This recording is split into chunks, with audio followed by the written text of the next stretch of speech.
आज हम आपको एक ऐसी झील के बारे में बताने जा रहे हैं जिसके बारे में कहा जाता है कि उसमें अरबों रुपए का खजाना दफन है।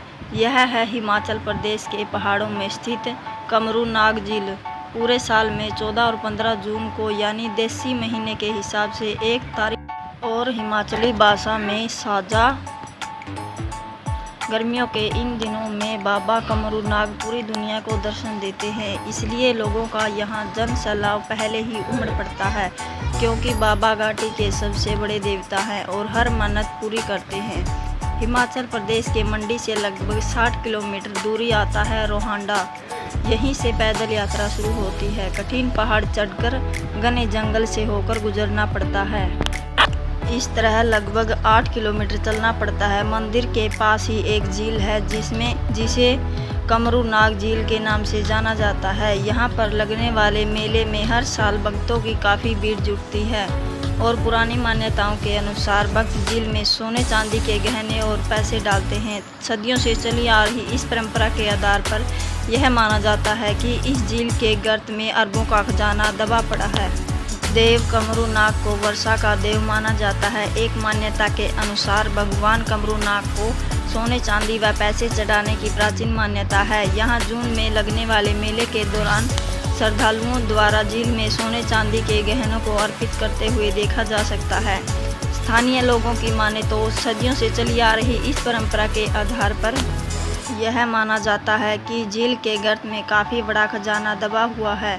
कमरू नाग में लोहड़ी पर भव्य पूजा का आयोजन किया जाता है। कमरू नाग जी का जिक्र महाभारत में भी आता है। इन्हें बब्रूवान जी के नाम से भी जाना जाता था। ये धरती के सबसे शक्तिशाली योद्धा थे, लेकिन कृष्ण नीति से हार गए। इन्होंने कहा था कि कौरवों और पांडवों का युद्ध देखेंगे और जो सेना हारने लगेगी मैं उसका साथ दूंगा। लेकिन भगवान कृष्ण भी डर गए कि इस तरह अगर इन्होंने कौरवों का साथ दे दिया तो पांडव जीत नहीं पाएंगे। कृष्ण जी ने एक शर्त लगाकर इन्हें हरा दिया और बदले में इनका सिर मांग लिया। लेकिन कमरू नाग जी ने एक ख्वाहिश जाहिर की कि वे महाभारत का युद्ध देखेंगे। इसलिए भगवान कृष्ण ने इनके काटे हुए सिर को हिमालय के एक ऊंचे शिखर पर पहुंचा दिया। लेकिन जिस तरफ इनका सिर घूमता वह सेना जीत की ओर बढ़ने लगती। तब भगवान कृष्ण जी ने सिर को एक पत्थर से बांधकर इन्हें पांडवों की तरफ घुमा दिया। इन्हें पानी की दिक्कत न हो इसलिए भीम ने यहाँ अपनी हथेली को गाड़कर एक झील बना दी।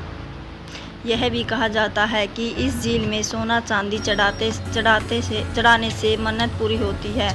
लोग अपने शरीर का कोई भी गहना यहाँ चढ़ा देते हैं। झील पैसों से भरी रहती है। ये सोना चांदी कभी भी झील से निकाला नहीं जाता, क्योंकि ये देवताओं का होता है। ये भी मान्यता है कि ये झील सीधे पाताल तक जाती है।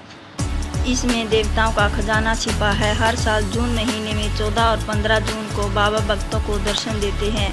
झील घने जंगल में है और इन दिनों के बाद यहाँ कोई भी पुजारी नहीं होता। यहाँ बर्फ़ भी पड़ जाती है। यहाँ से कोई भी इस खजाने को चुरा नहीं सकता, क्योंकि माना जाता है कि कमरू नाग के खामोश प्रहरी इसकी रक्षा करते हैं। एक नाग की तरह दिखने वाला पेड़ इस पहाड़ के चारों ओर, जिसके बारे में कहते हैं कि ये नाग देवता अपने असली रूप में आ जाता है अगर कोई इस झील के खजाने को हाथ भी लगाए। धन्यवाद। अपनी मनपसंद कहानी सुनने के लिए लाइक शेयर सब्सक्राइब जरूर।